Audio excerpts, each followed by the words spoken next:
Fim de semana chegou e, claro, Saber Direito Debate também. Aqui comigo no estúdio o professor Everton Helfer de Borba. Ele é advogado e mestre em doutor, cuja linha de pesquisa foi sobre políticas públicas de inclusão social. Durante a semana ele ministrou o curso sobre direito cooperativo. Na aula 1 falou sobre cooperativismo, na aula 2 sobre legislação cooperativa, na aula 3 sobre direito civil cooperativo, na aula 4 sobre direito especial cooperativo e, por fim, na última aula, sobre neocooperativismo. Professor, seja bem-vindo ao Saber Direito Debate. Foram 5 aulas aí, eu tenho certeza que de um tema que já deu muito a falar e ainda dá muito também, né? Um ramo do direito interessante, relativamente novo e que pode ser a solução de muitos problemas, estou certa? Com certeza. Em primeiro lugar, gostaria de dizer, então, que é uma satisfação poder estar participando do Saber Direito. Dizer que era um sonho participar do Saber Direito seria uma mentira, na medida em que eu sou fã do programa, sempre assisti o programa. Nas minhas aulas, nas minhas turmas, eu sempre tenho disponibilizado os vídeos do Saber Direito como material complementar para fins de estudo dos acadêmicos, sempre tenho incentivado a assistência ao programa. Então, para mim é uma satisfação em especial poder hoje estar aqui participando do programa em si. Bom, o tema abordado foi esse, cooperativismo em especial, e podemos dizer sim que se trata de um tema novo. Não um tema novo, porque na verdade nós vamos encontrar aí uma história de mais de 200 anos voltadas para a cooperação, para o cooperativismo e para as sociedades cooperativas. No entanto, no caso brasileiro, nós podemos identificar durante um período um declínio do cooperativismo.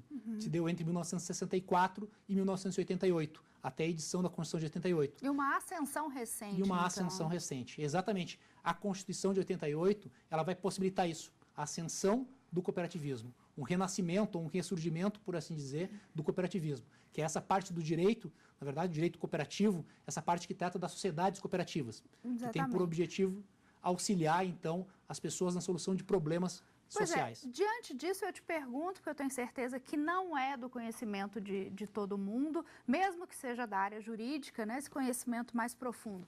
Quais são as reais vantagens do cooperativismo, professor? Bom, o cooperativismo, então, ele vai ser uma parte destinada ao estudo das sociedades cooperativas. O direito cooperativo, ele foca nas sociedades cooperativas. Qual a vantagem que alguém tem de se associar em cooperativa? A primeira vantagem que tem é a busca pela solução de problemas que são comuns, principalmente evitando a intermediação, né, de estranhos de terceiros. Ou seja, a vantagem principal que por sinal, esse é o princípio do cooperativismo. Exatamente. Eliminar o intermediário. Uma ideia básica que a gente pode dizer do cooperativismo é essa, eliminar o intermediário. Vamos explicar um pouquinho melhor. Ou seja, aquele que se associa em uma cooperativa, ele vai buscar vantagens econômicas.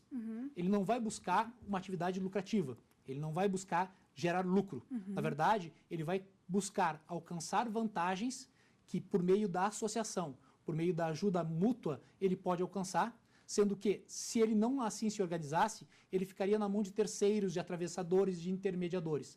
Então, a grande vantagem do cooperativismo tradicional, por assim dizer, vai ser a vantagem econômica que ele vai alcançar a partir dessa eliminação do intermediário. Mas, além do cooperativismo tradicional, nós temos também a figura daquele cooperativismo solidário, que vem se desenvolvendo principalmente na última década. E esse cooperativismo solidário, ele tem como principal objetivo a inclusão social, a realização do princípio da solidariedade. Então, nós temos aí as duas grandes vantagens, a concretização da solidariedade e, junto com isso, o alcance de algumas vantagens ou de alguns benefícios econômicos. Quer dizer que o cooperativismo de inclusão social, vamos dizer assim, ele também eliminaria o intermediário ou, nesse caso, não? Como é que funciona isso? O princípio vai ser o mesmo, certo? Só que no caso do cooperativismo solidário, nós temos uma diferença, que está nas pessoas que vão integrar as cooperativas, chamadas de cooperativas sociais. Quais são essas pessoas? São pessoas que são consideradas pela lei como pessoas em desvantagem, que têm naturalmente uma dificuldade para entrar no mercado de trabalho. Pessoas com deficiência física, pessoas com deficiência mental, egressos do sistema prisional, entre outros, que por meio da cooperativa não só vão poder alcançar alguma vantagem econômica, como nas cooperativas tradicionais, mas mais do que isso, vão conseguir a sua inclusão na sociedade, vão conseguir a sua inclusão no mercado de trabalho muitas vezes. Então, é uma vantagem dupla nesse caso. Qualquer pessoa pode criar uma cooperativa, professor? Como é que funciona esse processo de formalização? A regra geral que a gente tem é de que qualquer pessoa pode formar uma cooperativa. Basta que ela tenha a vontade de se associar, basta que ela tenha a vontade de praticar esses valores que são próprios do cooperativismo. A ajuda mútua, né? A participação econômica, a democracia, e talvez esse seja um ponto a destacar com relação às cooperativas, que é exatamente o fato de que ela tem por objetivo ser uma instituição democrática, onde o principal não está no capital investido pelo sócio na cooperativa. O principal está na pessoa, está no ser humano. Por isso que, diferentemente do que acontece nas demais sociedades, na cooperativa, cada pessoa tem direito a um voto, independentemente do capital que ela tem investido. Então, disposta a ocupar, a realizar esses valores, qualquer pessoa pode constituir uma cooperativa. Só que o que acontece? O cooperativismo é dividido em ramos, em áreas. Então, determinadas atividades vão exigir um perfil específico. Por exemplo, nós podemos constituir uma cooperativa de pescadores. Então, nesse caso aqui, só vai poder participar dessa cooperativa aqueles que se enquadrarem nesse perfil pescadores. Mas nós temos outras cooperativas que são de utilização geral. Uma cooperativa de consumo, que tem por objetivo adquirir bens no mercado de consumo a um preço mais baixo do que conseguiria se tivesse alguém intermediando essa negociação. É aí que entraria a figura do intermediário. Aí que entraria a figura do intermediário. Seria quem, por exemplo? Os empresários em geral. A empresa que está vendendo o produto, o material, por exemplo. Por exemplo, eu posso pegar uma cooperativa de consumo como exemplo. Então, eu tenho duas opções. Eu vou pegar um supermercado tradicional e vou comprar um determinado produto nesse supermercado. Ou então, eu posso constituir uma cooperativa que vai adquirir os mesmos produtos e colocar à disposição dos seus associados. A diferença é que a cooperativa ela não visa o lucro, enquanto que o supermercado vai visar o lucro. Então, com isso, ao preço original do produto, o supermercado vai agregar um algo a mais, que para alguns era chamado de mais-valia.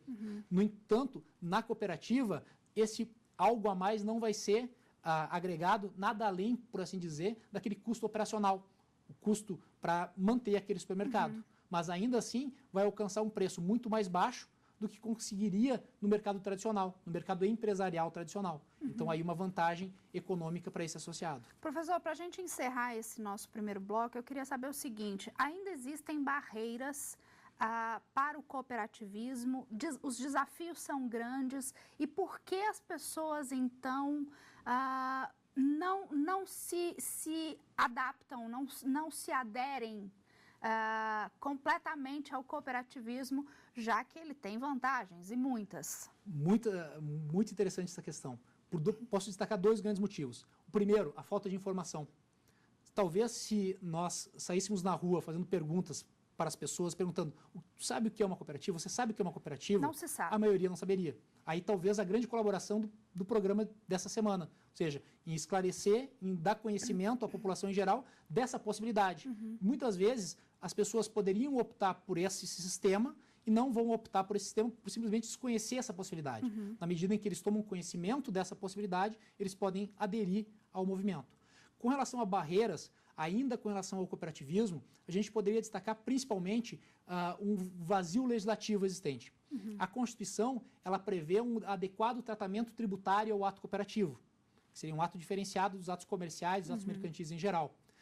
No entanto, em que pese a Constituição, há 25 anos atrás, ela tenha previsto essa necessidade de regulamentação de um tratamento diferenciado, até hoje essa regulamentação não existe. Ou seja, há a previsão na Constituição que se deve dar ao ato cooperativo um tratamento diferenciado, mas até hoje a lei que deveria regular a forma como esse tratamento diferenciado deveria se dar, visando incentivar, fomentar o ato cooperativo, ainda não foi feito. Então, talvez essa seja uma das grandes barreiras que a ser alcançada.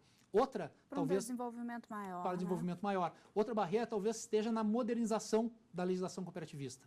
É preciso adequar essa legislação à nova realidade. Ou seja, a cooperativa, ou a lei das cooperativas, ela é da década de 70.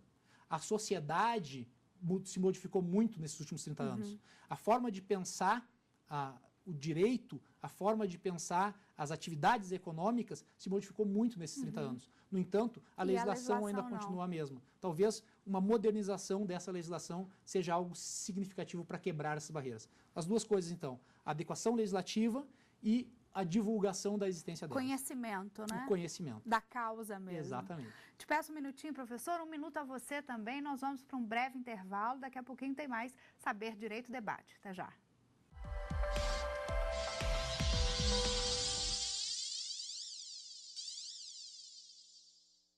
Já voltamos com o Saber Direito Debate. Aqui comigo hoje o professor Everton Helfer de Borba, gaúcho do interior do Rio Grande do Sul, e estava me contando aqui que ministra aula em 3 cidades diferentes no interior e mora numa 4ª cidade. Professor, como é que é lidar com esse universo aí, com esses vários quilômetros de estrada que o senhor pega semanalmente?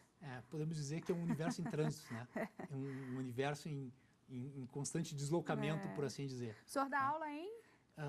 Na Universidade de Santa Cruz do Sul, em Santa Cruz do Sul, na Universidade do Vale do Rio dos Sinos, em São Leopoldo, e no Centro Universitário Univates, em Lajeado. E mora em? E moro em Venâncio Aires, capital nacional do chimarrão. São todas perto? São mais ou menos um raio de 100 quilômetros entre uma cidade e outra. Mas é um tantinho bom, como diriam os mineiros, né? Um tantinho bom. A grande vantagem, poderia dizer, é que não há monotonia. Né? Podemos dizer que não há monotonia. Sempre há algo diferente, sempre há algo acontecendo, né? Sempre há algo em trânsito, por assim dizer. Então, com certeza, em que pese essa dificuldade de deslocamento, que a Pelas começa a cansar, é muito gratificante. Tá? Porque são 3 universidades comunitárias, né? 3 universidades que não têm um dono, na verdade o dono é a própria comunidade, e que me satisfaz muito, me sinto muito honrado de estar trabalhando nessas três casas. Que bom, bacana. Bom, eu gostaria que o senhor me dissesse um pouquinho sobre a sua tese de mestrado e doutorado, que foram feitas onde? Tanto o mestrado e o doutorado? O mestrado e o doutorado foram feitos na mesma universidade, a Universidade de Santa Cruz do Sul. Na tese, na verdade, na dissertação de mestrado, eu trabalhei o neocooperativismo, ou seja, o cooperativismo solidário. Lá nos idos de 2004, eu tomei conhecimento da existência desse modelo diferente, ou seja, até então também desconhecia as cooperativas, e tomei conhecimento desse modelo diferenciado, que me chamou a atenção. E aí, então, decidi aprofundar um pouco mais o estudo sobre essas cooperativas, sobre as cooperativas sociais. Então, esse foi a temática, o neocooperativismo como uma forma de inclusão social, como uma forma de participação. O tema ainda não lhe era íntimo? O tema ainda não me era íntimo. Eu havia já, alguns anos atrás, tomado conhecimento, por acaso, do cooperativismo. E aí também... Como é que foi esse processo? Na verdade, durante algum tempo, eu administrei um campo de instruções do Exército. E durante esse período, eu frequentei alguns cursos organizados para fins de administração rural. E dentre esses cursos, um deles trazia, num parágrafo lá, uma opção de organização do empreendedor rural sobre a forma de associativismo ou sobre a forma de cooperativismo. Foi a primeira vez que eu ouvi falar sobre isso. E me chamou a atenção. Pô, mas isso aqui tem algo diferente. Eu não sabia que existia, nunca tinha ouvido falar. Mas ficou por isso. Tempos depois, então, quando eu ingressei no mestrado, que eu comecei a pesquisar, eu precisava achar algum tema que se enquadrasse dentro da linha de pesquisa, que era a linha de pesquisa de inclusão social, e que, óbvio, fosse um tema que me agradasse, porque eu ia passar um bom tempo estudando aquele tema. Foi quando, pesquisando, eu me deparei com o cooperativismo solidário, com essa nova vertente. Então, encontrei ali o cooperativismo, e dentro do cooperativismo solidário, uma possibilidade de inclusão na linha de pesquisa, que seria a inclusão social. Então, aí, a dissertação de mestrado. Posteriormente, quando da realização do doutorado, precisava se trazer algo novo, que até então não havia sido discutido. Aí o senhor aprofundou o Aprofundei o estudo. E aí, ao aprofundar o estudo, eu me deparei exatamente com esse ato, que é praticado pelas cooperativas sociais, que é um ato diferente do ato praticado pelas cooperativas tradicionais. Exatamente porque, numa cooperativa tradicional, o grande objetivo, como dito, é trazer uma vantagem econômica para o associado, via de regra, por meio da eliminação do intermediário. No entanto, ao analisar as cooperativas sociais, foi possível verificar que na cooperativa social tinha alguma coisa diferente. O que tinha diferente? Que, sim, até haveria uma vantagem econômica, mas o principal não estava na vantagem econômica. O principal estava na inclusão social. O principal estava na concretização de um ato solidário, que diferenciava ela das demais. Tanto é que nas cooperativas sociais, nós temos a figura de um sócio voluntário. Ou seja, aquele sócio que não vai ter nenhuma espécie de vantagem econômica, mas que vai atuar na cooperativa. Pois bem, aqui, esse ato que é praticado por esse sócio é diferente do ato praticado pelos demais sócios nas cooperativas tradicionais. Então, a partir daí, eu reconheci a existência de uma natureza jurídica que era diferente da natureza jurídica tradicional. E como é que está o Brasil hoje nessa questão do cooperativismo social? Nós evoluímos, aliás, em primeiro lugar, nós temos concretizado esse cooperativismo social e se sim, em que pé ele está? É um cooperativismo evoluído ou temos muito chão ainda pela frente? Nós podemos dizer que nós já demos um grande passo, que foi o reconhecimento da existência do cooperativismo social, o reconhecimento das cooperativas sociais. Ele é ativo no Brasil. No entanto, nós temos ainda um caminho longo a percorrer. Por quê? Porque o cooperativismo social no Brasil, ele surgiu a partir da experiência italiana. No caso italiano, a sociedade construiu esse modelo e, posteriormente, o Estado reconheceu a existência dele. No caso brasileiro, se aproveitou a experiência italiana, trazendo para dentro do direito brasileiro a lei italiana. No entanto, não havia experiências concretas ainda. Não havia uma cooperativa solidária, uma cooperativa social já concretizada. Então, primeiro, a gente pode dizer que na Itália, primeiro veio a cooperativa, depois veio a lei. No Brasil, primeiro veio a lei. E a cooperativa ainda está se formando. É preciso, com isso, que sejam realizadas, sejam formadas políticas públicas de incentivo. Hoje, o que a gente pode dizer? Que nós encontramos numa fase em que as políticas públicas esse tema já entrou na agenda, já está sendo debatido, já estão sendo construídas políticas públicas que tenham por objetivo fomentar o cooperativismo.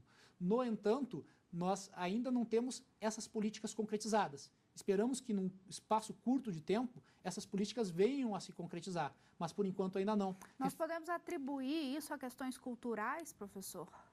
Podemos atribuir também a questões culturais, tá? Exatamente porque, com certeza, o fato delas terem se desenvolvido na Itália como se desenvolveram é fruto de uma cultura diferente. É fruto de um capital social existente lá que nós não temos aqui ainda. Então, tem uma questão cultural. Agora, houve um grande passo, uma grande iniciativa no sentido de se introduzir esse modelo no Brasil. Só que como nós não temos essa cultura, é preciso que nós criemos essa cultura. Sim, e a forma de criar essa cultura seria exatamente por meio... O cooperativismo, de forma geral, ele é bem desenvolvido na Europa, por exemplo? Sim, o cooperativismo é muito bem desenvolvido, podemos dizer, no mundo inteiro, inclusive no Brasil. Tá? Nós temos números aí significativos em nível mundial referente ao cooperativismo. Então, ele é muito desenvolvido.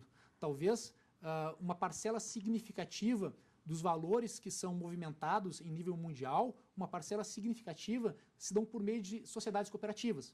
O que acontece é que, muitas vezes, nós não nos damos conta de que aquele negócio que está sendo realizado por uma sociedade cooperativa. Muitas vezes nós frequentamos uma cooperativa, nós celebramos negócios como uma cooperativa, mas nós não... Sem o conhecimento. Sem saber que se trata de uma cooperativa. Mas nós podemos dizer que no velho mundo, lá é realmente o lugar de maior desenvolvimento desse movimento ou não? Nós já temos outros... Nós podemos dizer que no mundo inteiro é bem desenvolvido, mas com certeza a semente do cooperativismo ela é atribuída à Inglaterra. Ou seja, em 1844 se teria formado a primeira cooperativa modelo, segundo os princípios até hoje adotados. Então, ali nasce o cooperativismo e dali ele se espalha por toda a Europa. Posteriormente, ele vai chegar às Américas também. Mundo, né? E vai se desenvolver também nas Américas. Tanto que a nossa legislação, no geral, o nosso tratamento normativo ao cooperativismo, ele é um tratamento muito evoluído. Nós vamos ter um tratamento, principalmente do ponto de vista constitucional, mais evoluído que em muitos países da Europa. Então, não dá para se dizer que, por exemplo, na Europa o cooperativismo é mais desenvolvido que aqui. Não, é tão desenvolvido lá quanto aqui. No entanto, nós talvez tenhamos alguns aprendizados ainda a desenvolver, pegando experiências desses países, como é o caso da Itália, como é o caso da Espanha, como é o caso de Portugal.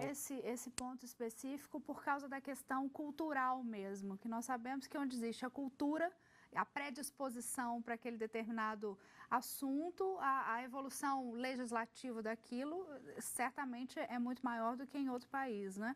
Como o senhor me disse que aqui no Brasil nós ainda estamos evoluindo nesse sentido cultural, por isso que eu imaginei. Mas então quer dizer que o cooperativismo, ele já tomou uma grande proporção no mundo inteiro hoje? Com certeza, com certeza. Ele tomou uma grande proporção no mundo inteiro, tanto na Europa quanto nas Américas, e o Brasil em especial. Tá ótimo. Bom, é isso aí, gente. Daqui a pouco eu volto com o terceiro e último bloco do Saber, Direito e Debate. É só um minutinho, não sai daí.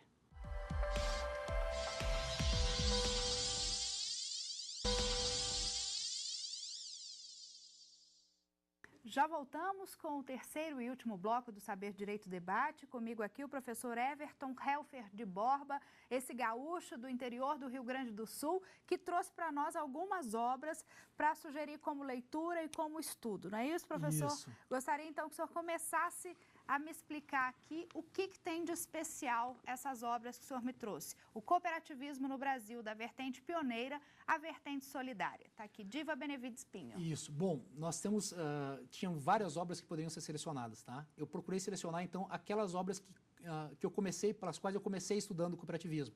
Essa obra da professora Diva Benevides Pinho foi a obra que me serviu de inspiração para a minha dissertação de mestrado. Ou seja, se a gente analisar a obra, o cooperativismo do Brasil, da vertente pioneira à vertente solidária. Então, a partir dela que eu tomei conhecimento do cooperativismo solidário. A partir dela que eu tomei conhecimento das cooperativas sociais e da lei das cooperativas sociais. Então, ela serviu de inspiração para isso. Qual a grande vantagem, o grande objetivo para quem quiser se aprofundar no estudo? Ela se trata de uma obra que vai traçar a evolução do cooperativismo no mundo e a evolução do cooperativismo, em especial no Brasil. Então, para que eu consiga entender essa história, me parece que o primeiro ponto, quando eu quero conhecer uma determinada matéria nova, é entender a evolução dela. O principal ponto, a principal vantagem dessa obra é analisar esse contexto histórico. Né? É exatamente isso. Perfeito. Temos outro aqui. Posso alterar a ordem, se não for demais? Por favor, a minha sugestão é falar primeiro dessa aqui também. Essa tá? aqui. Cooperativismo e Lei, do professor Virgílio Frederico Pérez. Esse autor também foi um autor que veio a me influenciar bastante quando comecei o estudo do cooperativismo, e ele vai ser uma das primeiras obras que eu fui estudar.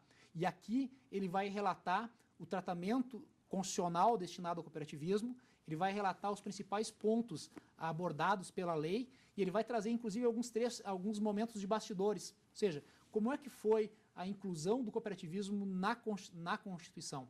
O que ocorre? Um dos princípios, um dos valores cooperativistas é a neutralidade política.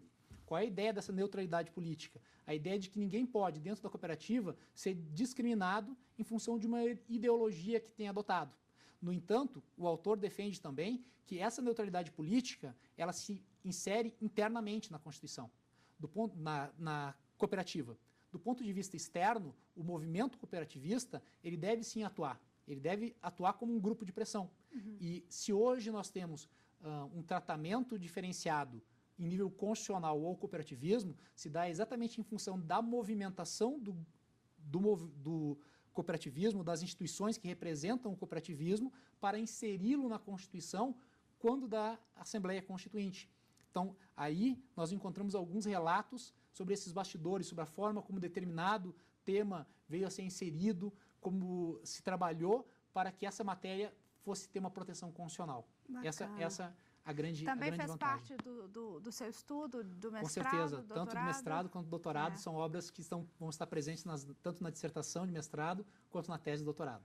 Tá ótimo. E agora pegamos qual? Essa obra de José Odelso Schneider. José Odelso Schneider. Democracia, participação e autonomia cooperativa, é isso? Isso. Esse tema vem a ser um dos temas mais ricos dentro do cooperativismo. A ideia da democracia cooperativa. Democracia cooperativa ela pode ser analisada sob duas perspectivas. Uma perspectiva interna, na medida em que possibilita que todos participem e que todos tenham o mesmo poder de decisão dentro da cooperativa. Então, essa é a grande vantagem, né, e o grande destaque dessa obra. Mas a segunda perspectiva também é muito interessante, a ideia de uma democracia econômica, ou seja, a possibilidade de que todos possam alcançar as mesmas vantagens econômicas na sociedade. É muito bonito o princípio do cooperativismo, né? É muito bonito. Os valores que são trabalhados, os princípios em si, foi exatamente isso que me levou a me apaixonar pelo tema, essa temática. E agora falamos desse? Pode ser. Pode ser. Ovídio Batista da Silva é um autor gaúcho, normalmente um autor que trata de direito processual civil. Ele é um processualista. Essa obra é uma exceção à regra, onde ele vai trabalhar, então, o seguro e as sociedades cooperativas, mas, em especial, ele aborda as relações cooperativas em si, onde ele vai tratar as cooperativas, o papel da cooperativa como uma mandatária dos cooperados. Ou seja, a cooperativa ela não recebe lucro, ela não obtém lucro. Todos os atos que elas são praticados, que ela pratica, são praticados em benefício do cooperado. É como se ela praticasse esses atos no lugar do cooperado. Então, ele vai fazer essa análise que até então eu não tinha visto. Essa análise da cooperativa como uma mandatária. O interessante é que uma obra complementa a outra, Uma obra né? complementa a outra. Eu senti isso. E E por fim, não menos importante, Renato Lopes Becho. Tá? Elementos de direito cooperativo. Elementos de direito Tá cooperativo. aqui. Com certeza, essa é a de todas a que eu tenho um carinho especial. Por que um carinho especial? Porque o Renato Lopes Becho, ele faz uma análise do direito cooperativo, mas uma análise moderna. Ou seja, ele vai modernizar a forma de pensar o direito cooperativo. Ele vai trabalhar a cooperativa como uma empresa social. Então, tradicionalmente, se diz que a gente tem, de um lado, a sociedade empresária e, de outro lado, a sociedade cooperativa, e que as duas não se confundem. E ele vai defender que não, que, na verdade, a cooperativa também é uma espécie de empresa. Só que ela é uma espécie de empresa social, que vai se diferenciar apenas das empresas tradicionais, porque ela não tem finalidade de lucro. Mas é só isso que diferencia elas. No mais, ela vai ter um conceito de empresa social. Me parece que o senhor tem projetos de obras a serem publicadas aí pela frente. Me conta um pouquinho Podemos disso. dizer assim que seriam 2 projetos ou 2 obras que estão no forno. Tá? Uma obra seria exatamente sobre as cooperativas sociais. O que a gente vai identificar? Se o cooperativismo, em geral, ele é pouco conhecido, as cooperativas sociais são menos ainda. Então, tanto hoje, se nós procurarmos, nós vamos encontrar obras jurídicas que tratem do tema cooperativas sociais. Então, como a tese trata dessa temática, a ideia agora é transformar essa tese numa obra a ser publicada, tratando exatamente sobre esse tema cooperativas sociais. E o outro projeto, eu venho comentando o projeto de lei das novas cooperativas. Então, tramita no Congresso Nacional um projeto de lei que seria o novo projeto da nova lei das cooperativas.